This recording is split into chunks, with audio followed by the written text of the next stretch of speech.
Hello, everyone. Thank you to the 150 participants joining us today for this expert roundtable on Lafarge, a new era of accountability. My name is Milena Stereo, and I'm the Managing Director at the Public International Law and Policy Group and a Chaired Professor of Law at Cleveland State University. I will be moderating today's discussion, and I'm honored to be guiding the conversation with these experts. The Public International Law and Policy Group is a global pro bono law firm providing free legal assistance to parties involved in peace negotiations, post-conflict constitutions, and atrocity crimes prosecution. This event is part of the PILPG Thought Leadership Initiative. This initiative focuses on a range of topics, from prominent international law issues to pressing global conflicts. Through organizing periodic roundtables, our aim is to share expertise and reflections from our work. Today's roundtable event will discuss a recent decision out of French courts to investigate the cement company Lafarge for possible complicity in crimes against humanity in Syria. Transnational corporations may fuel armed conflicts and war economies and contribute to grave human rights violations when continuing to operate in areas of conflict. In 2016, a group of former Syrian employees and NGOs filed a criminal complaint in French courts against Lafarge, a cement company, and its subsidiary Lafarge Cement Syria for alleged abuses committed in Syria. The alleged abuses including buying raw material from the Islamic State and other armed groups to maintain its business activities during the Syrian civil war and compensating these groups for safe passage of workers and products. A judicial inquiry has since determined that the financial value of these arrangements amounted to at least 13 million euros. Lafarge was charged with complicity in war crimes, crimes against humanity, financing of a terrorist enterprise, and forced labor. In 2019, Lafarge had successfully appealed the first indictment of Lafarge leadership by the trial chamber, but in September 2021, the French Supreme Court decided that Lafarge could be charged with complicity in crimes against humanity, and in May of 2022, just recently, the Paris Appeals Court indicted Lafarge for several crimes. The ruling by the Paris Appeals Court against Lafarge is the first time that a company, as a legal entity, has been indicted in France for complicity in human rights violations, and this could be a turning point in combating corporate immunity. During this event, our panelists will provide expert background to the case, give insight to how non-governmental entities and non-state actors could be found complicit in atrocity crimes, and what this potential new era of accountability may mean for corporations. The roundtable will be 60 minutes long. Our esteemed panelists include Christopher Goebel, Mariam Nazih Al-Rashid, and Michael Kelly. We ask that you please submit any questions you may have for our speakers using the Q&A function, and we will do our best to answer your questions at the end of this event. Now let me introduce our panelists. Today we're honored to welcome Mariam Nazih Al-Rashid, partner and global co-chair of international arbitration and co-head of Latin America Arbitration Practice Group at Eversheds Sutherland. She represents and advises clients on complex international disputes with a focus on public international law, including issues related to human rights, international investment arbitration, international commercial arbitration, and foreign investor risk management. Mariam has served as counsel in disputes and transactions involving parties from across the globe, including the Americas, the Middle East, Africa, Asia, Europe, and Oceania. Mariam's practice covers various industries, including mining, mineral resources, infrastructure, oil and gas, civil engineering, textiles, hospitality, and real estate. We also have Chris Goebel, Senior Legal Advisor with the Public International Law and Policy Group. As one of PILPG's original members, he has consulted during peace processes and other transitions on transitional justice, constitution, security, and humanitarian issues, focusing recently on the Rohingya genocide, Syria, and Sudan, with additional experience concerning Kenya, Libya, Yemen, Chad, Senegal, and the Balkans. Chris also has extensive prior experience in law firms in Paris as well as in New York. And finally, we have Michael Kelly, professor at Creighton University School of Law, where he coordinates the International and Comparative Law Program, including its nationally ranked summer school program on international criminal law and the Holocaust in Germany. He's past president of the US National Chapter and currently a member of the board of directors of l'Association Internationale du Droit Pénal, a Paris-based society of international criminal law scholars, judges, and attorneys. His research and teaching focuses on the fields of international and comparative law and Native American law. He's the author and co-author of 7 books and over 40 articles, and is a corresponding editor for the American Society of International Law's flagship publication, International Legal Materials. Professor Kelly recently authored the book, Prosecuting Corporations for Genocide, which lays out much of the theoretical groundwork for increased corporate accountability. You can view full panelist biographies on the PLPG website. Welcome, everyone, and thank you for agreeing to participate in today's panel. My first question is for Chris. Chris, could you please give us some background about the case for those audience members who may not have followed it, may not be as familiar with it? Certainly. Thank you, Milena, for the question. And thank you for welcoming me to this important discussion on the case against Lafarge in France. The case concerns the acts of a French cement company, Lafarge, that opened a cement factory in northeast Syria in 2010. The factory was operated by Lafarge's subsidiary in Syria. The rise of the conflicts in 2011 led to the fall in cement production and an explosion in cement prices. While other companies in the region stopped all activities because of the dangerous conflict situation, Lafarge decided to remain active. In 2013, the Islamic State of Iraq and the Levant, otherwise known as ISIS, took gradual control of the cities and roads surrounding the factory. The city of Raqqa, which is about 90 kilometers away from the factory, was conquered by ISIS in June 2013. And the city of Manjib, which is 65 kilometers away, where most of the factory's employees were housed, fell to ISIS in March 2014. In the meantime, the Syrian employees were expected to continue to work at the factory during the time when the conflict was ongoing until the closure of the factory in 2014, whereas the foreign employees were evacuated from the areas. Moreover, the Syrian employees came under attack by armed groups during this period and had to cross dangerous checkpoints to access the factory. In response, Lafarge threatened that if they do not continue to work at the factory, their salaries would be suspended.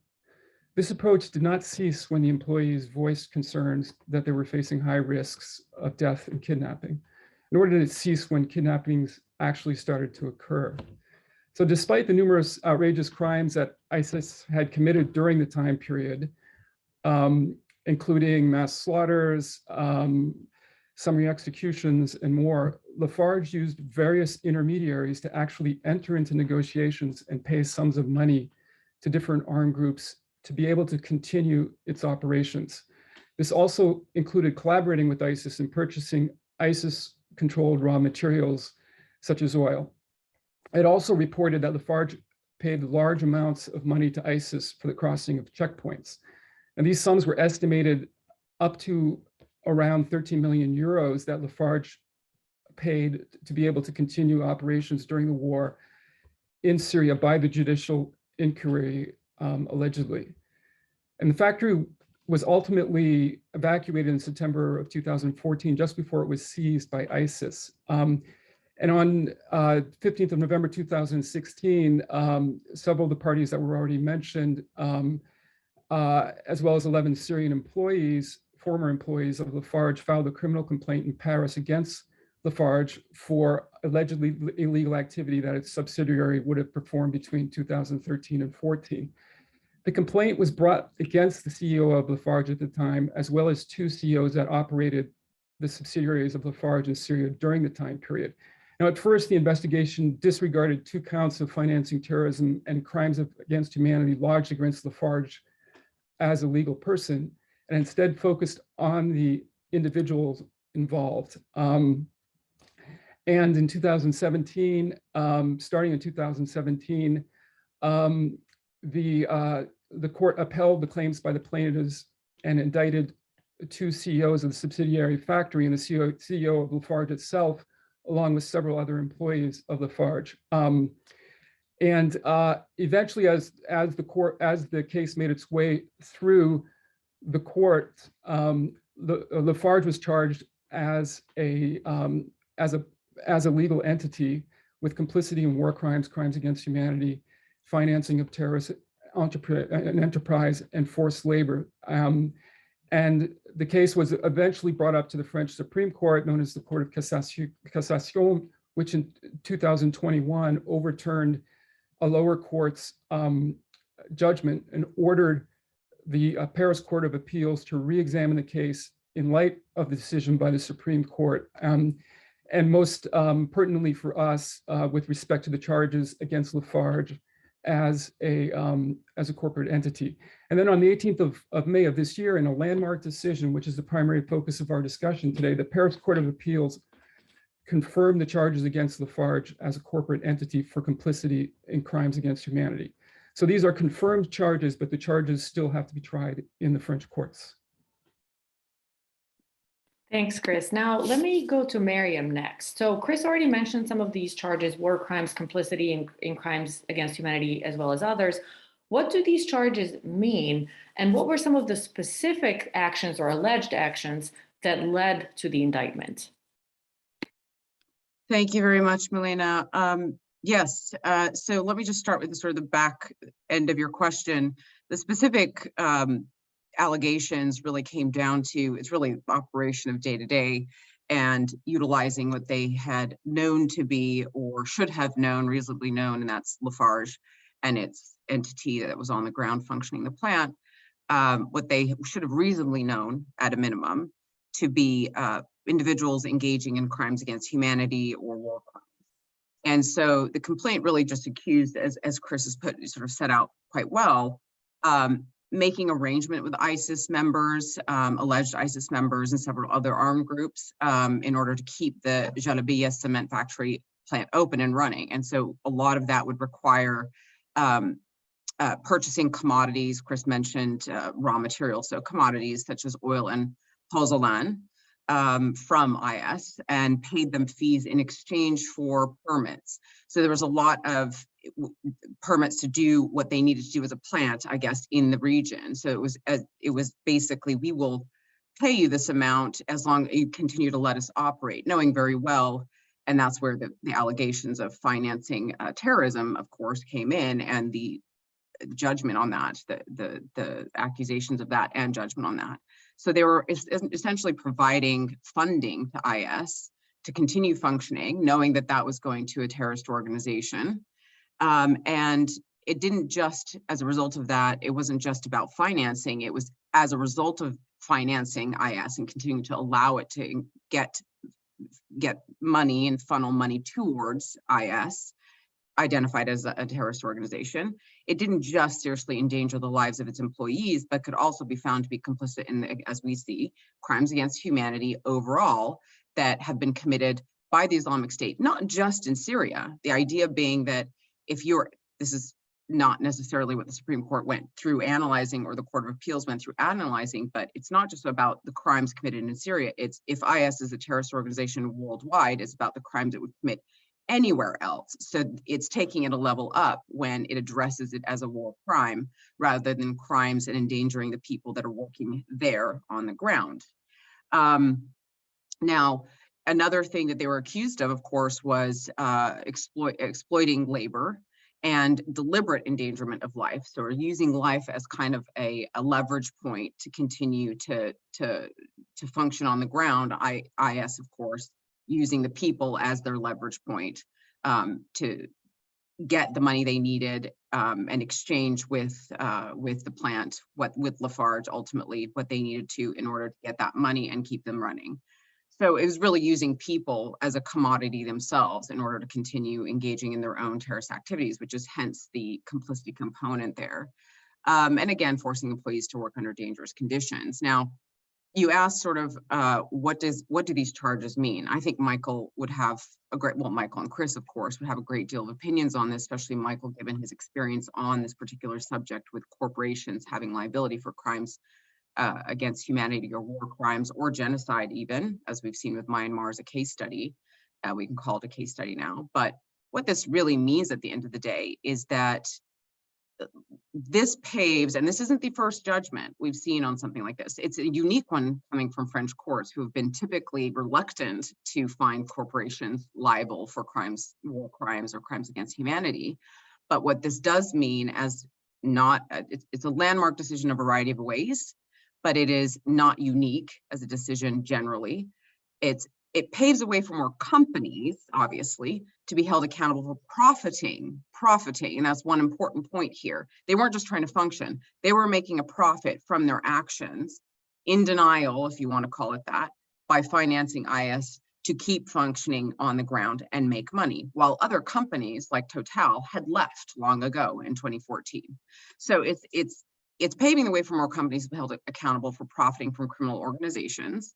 And then I'll stop after this, because I know in the interest of time, with French courts having often been found reluctant to find, as I say, parent companies liable for actions of their subsidiaries, especially just generally for war crimes too, it takes a significant step, I think, towards closing that accountability gap that we've had trouble trying to close. This is a pretty blatant statement by a significant court around the world, making putting out a statement there that you cannot, you are not neutral, and you don't get to turn a blind eye. And that's what it means to me, amongst a variety of other things, but obviously we don't have the whole day to talk about that. Yes, no, that is, Miriam, thank you. That is a very important point, and we'll get to that in just a second. But before we do, I just wanted to go back to Chris and ask him a little bit more about the procedural posture of this specific case. So the appeals court in France had dropped the charges in Lafarge last year, which prompted the decision to be moved up to the Supreme Court. So Chris, can you tell us a little bit more about the previous proceedings and the primary controversy in this case that the French Supreme Court addressed, which then ultimately prompted this indictment, this very recent indictment? As Miriam had mentioned, the French courts had been reluctant to do this in the past. So can you tell us a little bit more about the specifics of this case, and then what do you think prompted the change here, and then this led to the ultimate indictment? Sure, happy to, Milena. In the prior case, the Supreme Court had found that the French Court of Appeals was mistaken when it ruled that the intention for Lafarge as a corporate entity was a required element of complicity in crimes against humanity, with a focus on whether the intention has to be a required element. The earlier lower court had based its decision on the fact that Lafarge was acting with a commercial motive or intention, i.e. To keep its factory open, and not with the intention of facilitating the commission of crimes against humanity. However, then, according to the Supreme Court, all that's required is that the individual or entity, in this case accused of complicity, had knowledge that the principals are committing or will commit such a crime, and that their aid or assistance facilitates the preparation or commission of the crime. So again, it's not an intention of actually facilitating the commission of the crimes against humanity, but rather a knowledge that of the two elements that I was just mentioning. Again, that the principals are committing or will commit such a crime. In this case, it's ISIS.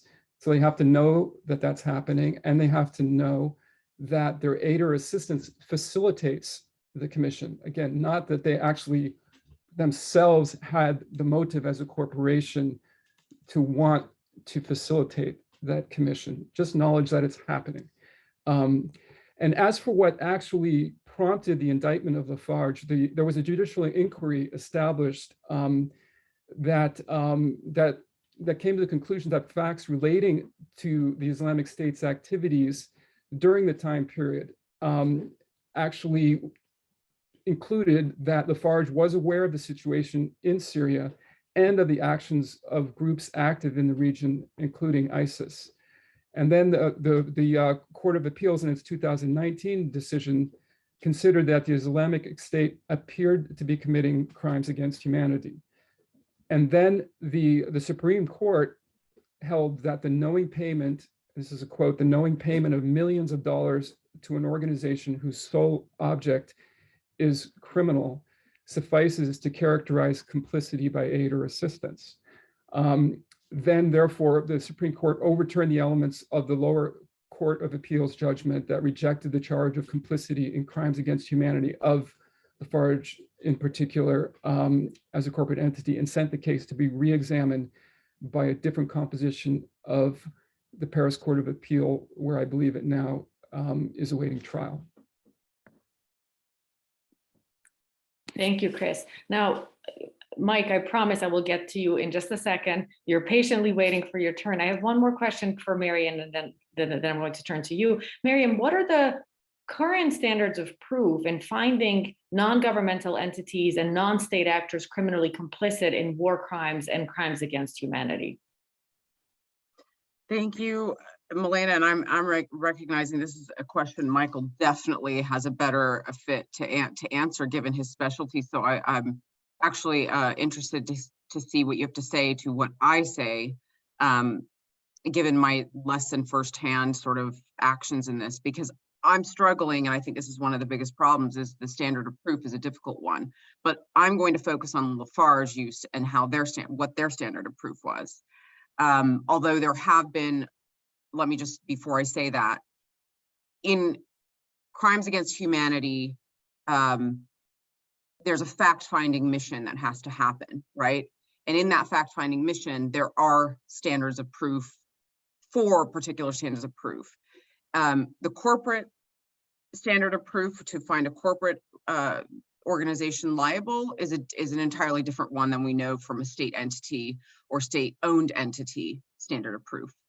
And what I would say here for Lafarge is that the standard of proof went, there was no sort of defining characteristics, a box with 4 corners very specific about it. It was almost, in my opinion, and again, I'm happy to be corrected in this, in my opinion, I found it rather gray and almost a lower standard, because I think it was so blatantly obvious that they were actively aware of what their money was going, whom it was going to as an entity, a terrorist organization. And it didn't matter whether, as Chris had identified, whether they were doing it in a commercial capacity. It was the after effects of it. What was that money being used for? And you knew in advance when you were paying who it was you were paying it towards and what possible events could arise from that, but it didn't matter what the intent was.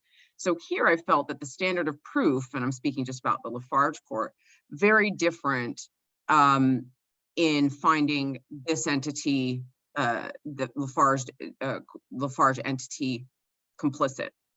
All they really had to look to is that they materially or financially supported, and that there was sufficient evidence, and I'll use the language in it shortly, sufficient evidence that they materially or financially support an entity or person which it has known committed or is committing crimes against humanity, notwithstanding if it participated in such crimes or if that support was not indispensable to the infringements, right? So when I look at this, the standards of proof have always been a difficult discussion when it comes to war crimes. And that's partly because, let's not forget, aren't we talking about in the 90s that the Rome Statute is signed?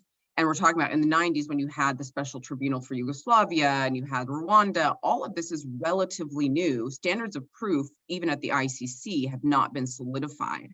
But with that being said, and again, in the interest of time, and I'd like to hear what Michael has to say about this, the major balance, they look at the balances of probabilities when they look at fact-finding missions, and those sort of deliver the news on the standards of proof before a tribunal or the ICC. So you have reasonable suspicion, grounds for suspicion, right, that something has occurred and there was a particular party, and in this case, we're talking about a corporation. Then you have indeed the balance of sufficient evidence to prove that they knew or reasonably should have known about their actions and involvement, whatever their intent was, that they would be financing or furthering the actions, the infringements of war crimes or crimes against humanity. Let's just crimes against humanity here. clear and convincing evidence is obviously one of them, but here you're talking a level, it's further up in terms of standards of proof that I'm not sure yet that corporations, in finding them liable, it's probably the higher standards you have to look at, right? But in Lafarge, that's not what happened here. It was a much lower loose standard of proof that they used as a court, at least the Supreme Court, to go back on the appeals court.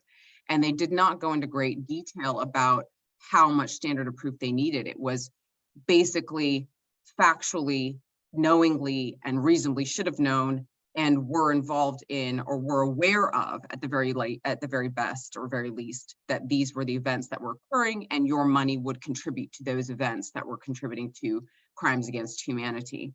I know it's a very loose answer, but I think it's because there's a loose historical record to this, and we're moving into a direction where now we're going to start defining what the corporate standard, what the standard of proof ought to be for corporate liability and individual liability as well. Great, thank you. Well, Mike, Miriam has very appropriately already called on you. So first, I would invite you to react to anything that she has, already stated regarding the burden of proof or anything else, and then I have a follow-up question for you. Sure. Yeah, and in fact, I think Chris and Miriam laid the table really well. As an international law professor, you both get A pluses. This is really the difference between intent standard and the knowing standard in complicity. And what the dance between the two courts in Paris has done is it has effectively allowed France to adopt the international interpretation of complicity. This was done as a forerunner in the Yugoslavia War Crimes Tribunal and has been adopted by all of the other international criminal tribunals.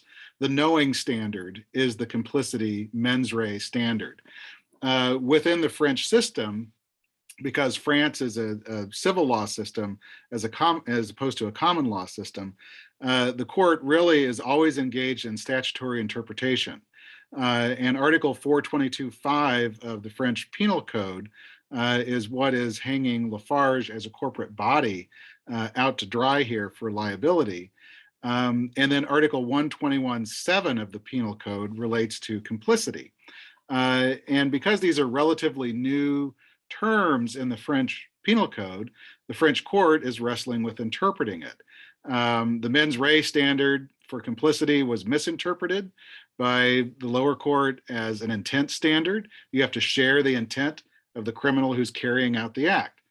Well, this got overturned on appeal and they adopted the international standard, which is the knowing standard. This was, I would note, this was first floated in the Yugoslavia tribunal in the Milosevic case when Carlo Del Ponte was describing the difference as the prosecutor between the knowing standard and the intent standard. It really is a goal sharing standard. If it's the intent standard, then you share the goal of the criminal carrying out the crime. If it's the knowing standard, then you're just aware of the goal. You don't necessarily share it. And of course, Lafarge was aware. Now, how do you prove knowingness? This is where Miriam was going. You do it in several ways. You can do it if you have the minutes of meetings of the board, which actually discuss what's going on. We're not all lucky enough to have that. Like what was available in the IG Farben case way back after World War II, to show shared awareness when they were prosecuting corporate directors, although in that case they didn't go after the entity itself. You can also show awareness through widely reported atrocities in the media. And of course, no company is going to be immune from this. But here in the Lafarge case, you have to show awareness at the subsidiary level and then trace that back to the parent company. So there's levels that you have to trace back up the chain, which can be a bit tricky. But I think, with respect to ISIS as a terrorist organization, the facts really present themselves here. So that's sort of a short answer to your initial question. And then you had a follow-up? Yes, and actually, before I go to the follow-up, I see that Miriam has her hand up. Go ahead, Miriam. Yeah, and Michael, thank you. Michael said something in the, ISIS, it's tracing it back up, almost piercing the corporate veil in this way, but we have two corporations. But if you want to double pierce here at the top levels of the parent company, that's the point here, is the parent company. We know they owned the subsidiary at majority level, so that was not a question about ownership. Still had to pierce that corporate veil of the knowing at that top level. And Michael said something with ISIS, we all know the activities. And I think that's where I struggle when I read this and when I thought about the standards of proof and generally think about the standards of proof, which is, this is the balance of probabilities or clear and convincing evidence. Did you really need to, bring all the evidence together like you would with witness interviews and things of that nature? It was almost like the facts and the history had already established, right? Because it was designated as a terrorist organization, it established that how could you possibly not know? It's almost like the reverse. You have to have your head in the sand to have not known. But it wasn't whether ISIS, the entity you were engaging with or providing money to or working alongside in any capacity in a knowing manner or reasonably should have known was going to do X, Y, Z. It was that it was a terrorist organization and you were still engaging, and the knowing was Lafarge aware almost of what its subsidiary was up to. And to me, I struggled because it's almost like we were just going around on the standards of proof, just saying, at the end of the day, the court's really ultimately saying, how could you not have known? If I had to sit here as a layman and say that, it would be the court asking, you couldn't possibly claim ignorance on this issue. But there were people at the top levels of Lafarge that did say, we did not know what our subsidiary was doing. So that was a claim that was actually made, and it was sort of scoffed off at the Supreme Court level, maybe even the Court of Appeals level. I can't remember from the judgment there. So I just want to make that point, that it was just an organization you kind of said, how could you not possibly have known what your subsidiary was doing on the ground and what that entity was doing? And actually what you're raising there, kind of in the background, Miriam, is the problem of supply chains. And this has come up in corporate governance discussions, not in the criminal law world, but in the civil law world, in the context of what's known as ESG, environmental, social, and governance standards that corporate boards need to take into account now, not just with respect to good governance and social responsibility, but also risk assessment. What ESG issues are happening in your supply chain that is going to put you at risk for litigation or prosecution. We just saw this last year in the United States in the Nestle case, where Nestle had a subsidiary in Cote d'Ivoire that was, abducting children from neighboring Mali and forcing them to work picking cocoa, crimes against humanity, clearly, for their supply chain. And Nestle argued, first of all, ignorance, like you said, no one really bought that, but then also that this was, too attenuated from, what they were doing as a corporation, even though the decisions to, train and finance these farms in Cote d'Ivoire were taken in the United States. The United States Supreme Court, ultimately found that that wasn't enough of a contact with the United States to, hold Nestle liable, and that child slave labor, essentially is okay as long as it's not being, carried out as far as training goes here. But this points up a gap that domestic jurisdictions need to fill. And France is actively filling it and is in some ways showing us a template for the civilized world to follow in this regard. Great. Well, that actually leads really well towards my follow-up question for you, Michael, which is to tell us a little bit more about the relevance of this case in public international law, more broadly speaking. Why is this decision so important, and how have other courts dealt with similar cases in the past?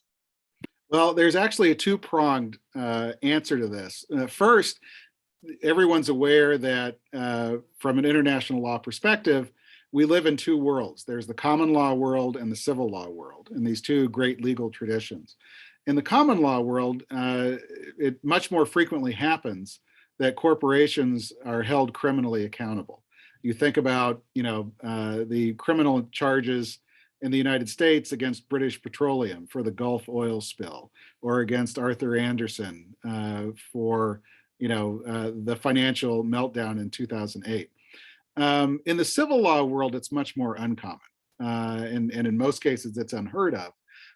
In civil law tradition, corporations are not, even though they're held to be legal persons, they're not held capable typically of being able to form mens rea standards, to form intent, this sort of thing. What the Lafarge case does is it makes a crack in that civil law world against corporate impunity. And they do it very cleverly. They're not saying that the corporation is forming intent. They're just saying the corporation knows. And so they're skirting the difference here. And that maybe is what has to happen when you're dealing with civil code jurisdictions. So there's that aspect. On the public international law side, this is huge because what it does, in addition to giving other countries, especially civil law countries, a template for how they can move forward in this area, it really begins the crumbling of corporate impunity when corporations commit atrocities. In international law right now, we have several tribunals. The International Criminal Court is chief among them, that extend jurisdiction over natural persons. That's people like you and me who are living and breathing, who commit genocide, war crimes, or crimes against humanity. But they're specifically not jurisdiction over juridical persons or legal persons. This could cause that to change. And of course, that would be welcome. We look at other instances where corporations lurk in the background of atrocities. Corporations almost never commit atrocities, but they facilitate them.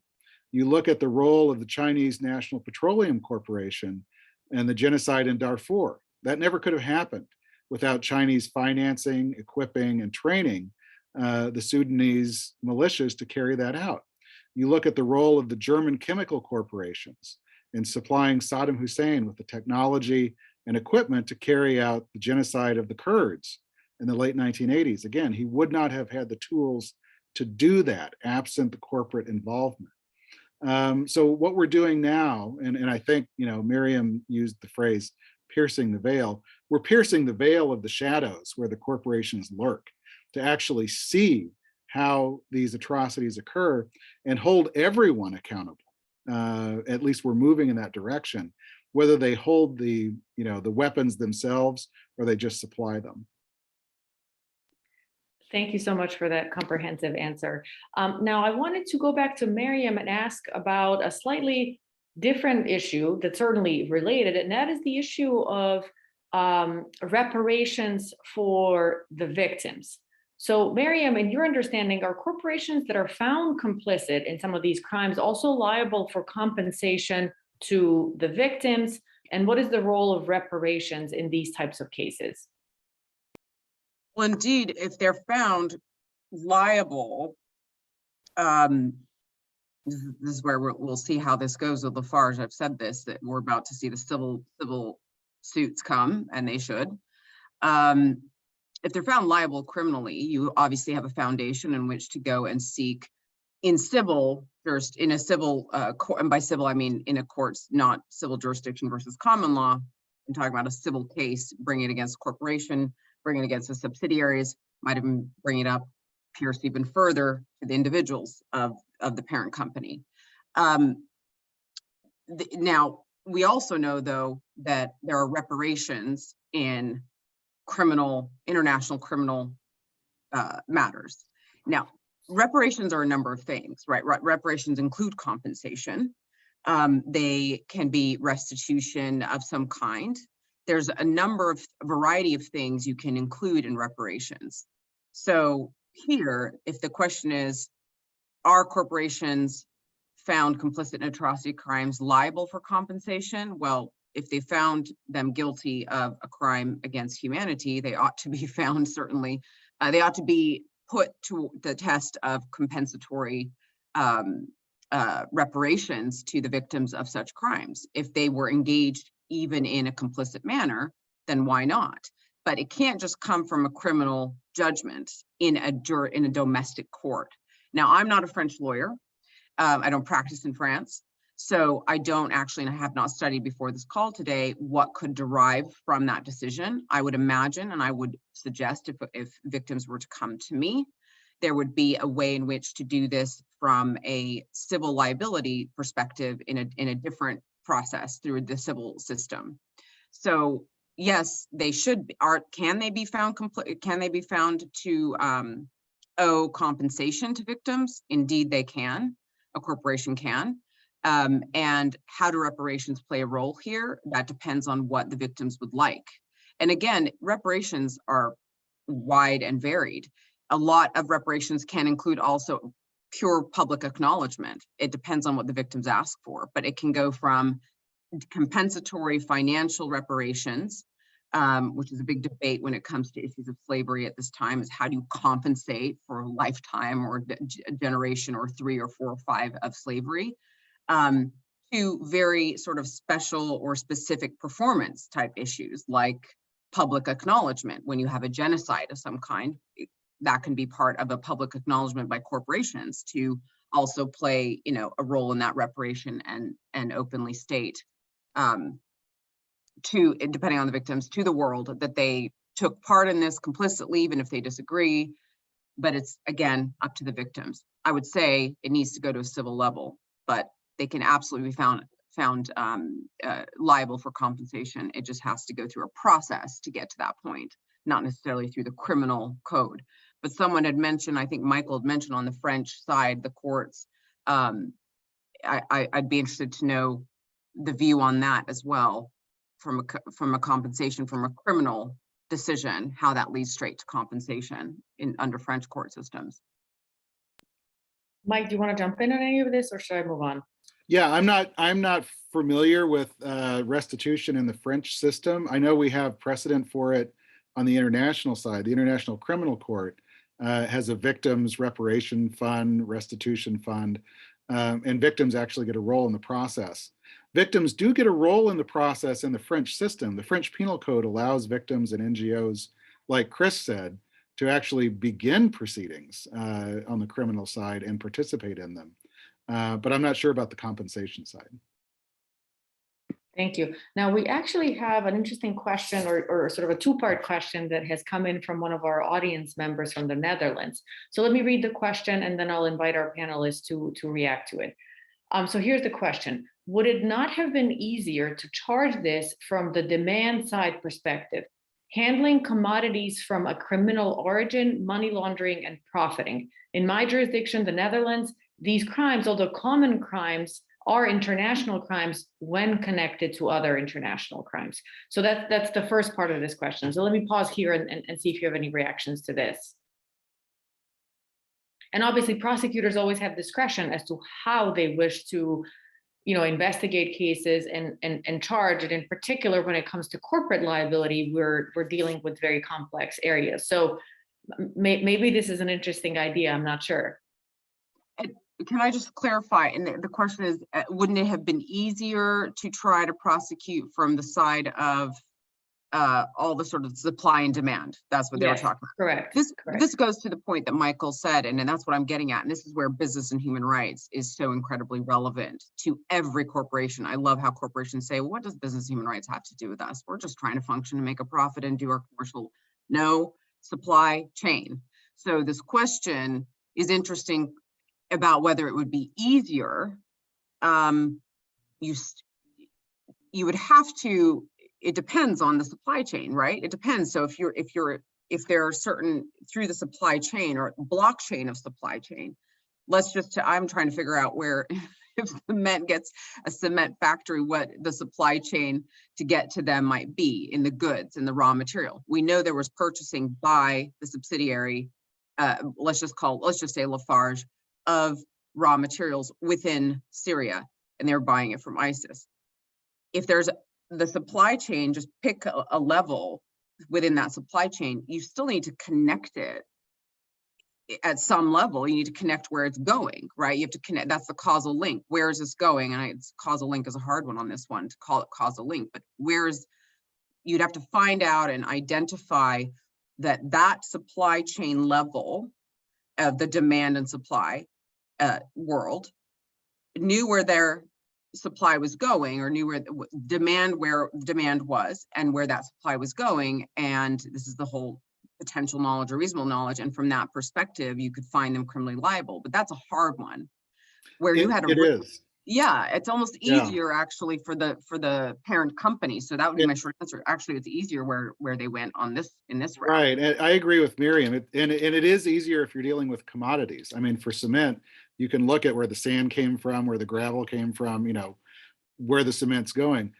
But when we're dealing with money, and you have to follow the money, you've got to follow the money through all these different, transactions. And then you've got to show where that money's going. Money's fungible. Do you have to actually prove that the, fixed dollar amount was used for terrorist activity, or just a portion of it? Under the French law, it's just a portion, some portion of it, because money can be used for all kinds of things. And I'm going to be a little bit controversial here and move this discussion to Ukraine.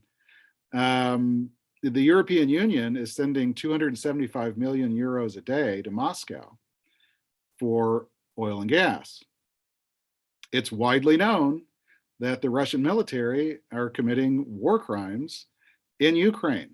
So are the companies in these 27 EU member states now suddenly liable for war crimes and supporting that? And I'll just park that right there. I'll take it one step further, which is, I know the EU is combined of the EU states, but it's still an entity in and of itself. The EU via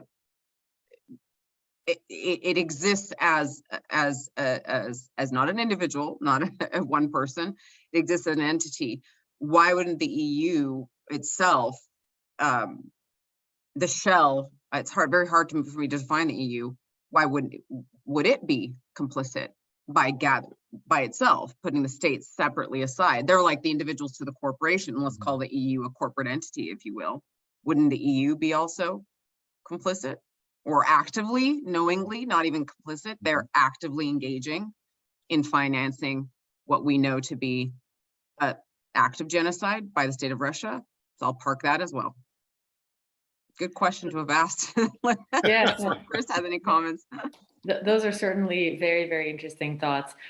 There's a second part to this question from one of our audience members. So let me read this now. And this actually goes to your point, Miriam, about making the linkages. So in addition, would you not have to prove that ISIS used the money paid by Lafarge in committing specific crimes?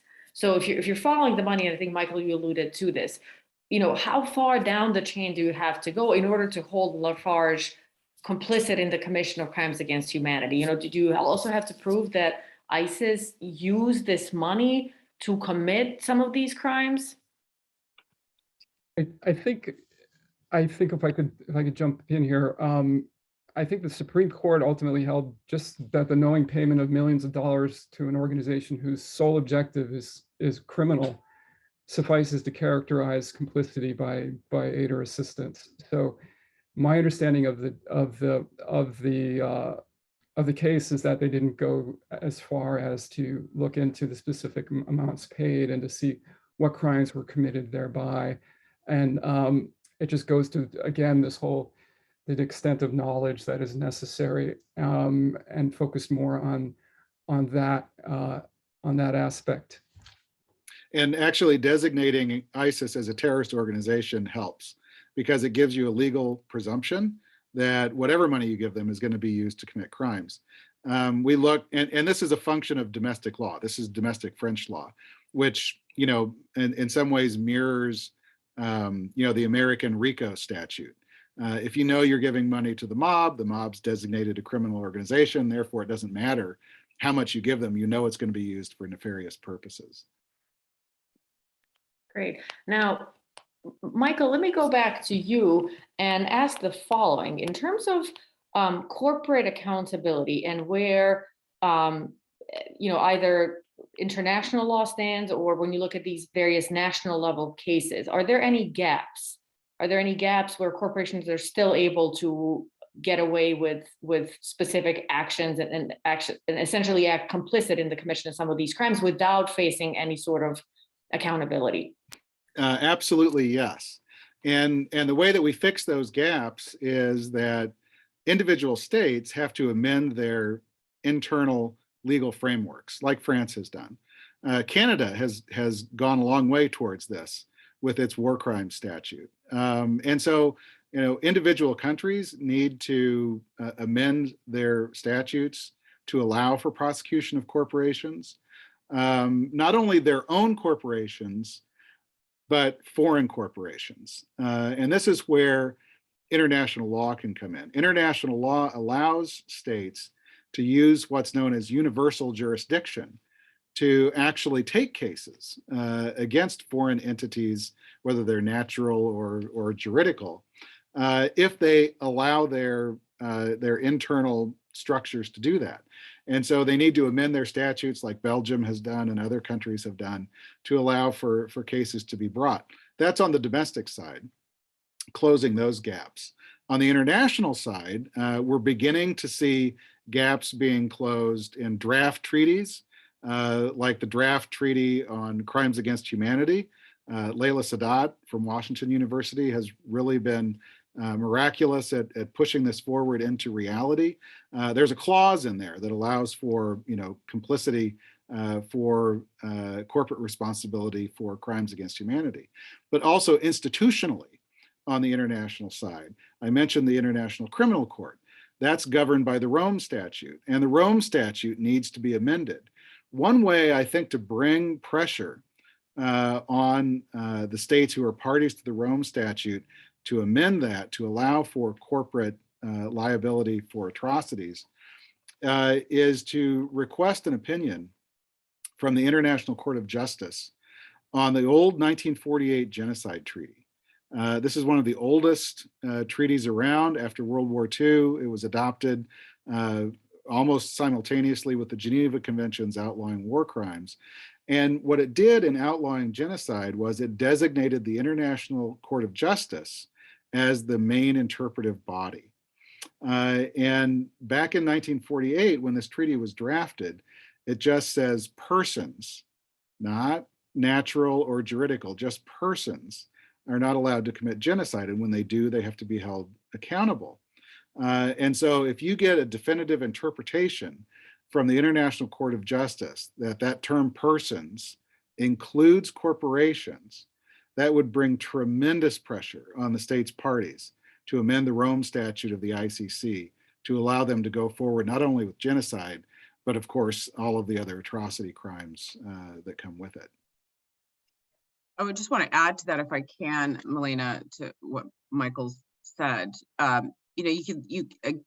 We worked on Myanmar, my team and I, on how the standard of proof to demonstrate the genocide of the mass deportation, how it falls under, how it meets the genocide standard. But if you look at corporate crimes of atrocity and you look at Myanmar, and I hate calling it a case study because it sounds like it sort of minimizes the awfulness of all of it, but it really is a case study when you look at corporate crimes of atrocity. And there were two corporate entities that were found to have been facilitating, and there's about 14, I think, still remaining that continue to facilitate the events that are occurring against the Rohingya minority, the Muslim minority, the Rohingya, that till today are not facing any criminal liability whatsoever. And there's two, there's the financial services company and there's another local state entity within Myanmar doing this and engaging, and there's foreign entities involved as well. And this goes right back to what Michael has said. The Rome Statute is in dire need of reform. I think it has been for a long, long time. And you could look way back 20, 30 years, you could look at 5 years, you could 10 years in the United States. I hope this changes things. The idea of environmental standards and the right to a healthy environment, and I don't know the exact words, so forgive me for this. I know ecocide is being discussed as one of the things to add to the Rome Statute, but the United Nations that made the right to a clean air and environmental standards, putting that up as a human right, can help us here. But what it does is it just, again, highlights the Rome Statute just being way out of date, not focusing on the realities of globalization and not focusing on the realities of profit over people that we've seen companies go all for globally, right? The United States is a perfect example where you see a lot of, I'm going to use an entity called Renco, and a global company. It commits such grave environmental damage across the globe. And that is a human right violation now, and it was before, frankly. In the United States, you have the Alien Tort Claims Statute, which is supposed to sort of address these issues of accountability by states that were not involved necessarily in the act that was of humanitarian impact to a person or of a humanitarian crime to a person. But you don't really have sheer, this is a company engaging in action that is hurting a population unless you're taking a mass tort claim bringing a mass tort claim against a company in a civil court in the United States. So again, it is a domestic change that needs to happen. Domestic institutions or domestic law has to change, but generally it has to change in conjunction with the Rome Statute. So we need courts in countries that are not even signatory to the Rome Statute. We know the US is not, but that are not still caring about these issues. That's where business and human rights and ESG are going to make the best impact, because it's not going to be the Rome Statute that's going to start it. And simultaneously, we need the reform of that statute at the same time happening while the rest of the world is functioning in a space where human rights over profit and not the reverse. And we're seeing that again in ESG, and it will change over time. It'll continue to grow. Right. And if we look at this from a historical perspective, companies committing atrocities is not new. You go back and you look at the atrocities committed by the British East India Company hundreds of years ago, the Dutch East India Company. What is new is our willingness to go after them and begin tearing down the wall of impunity. That's what's happening with Lafarge, and I hope this begins a trend. And if Chris, you have the last word. Sorry, Melanie, just wanted to add with respect to your question about filling the gaps, just to mention one measure here in Europe. There's a foreseeable adoption of an EU directive on mandatory human rights due diligence, and this is what corporations do before they have some duty to do before they actually get their hands into transactions. And if that's adopted, which is foreseeable, this could have a vast impact on the landscape of corporate impunity here in Europe by setting out clear duties for companies to actually look at what they're doing before they do it, as well as providing victims and authorities with a sound basis for corporate conviction.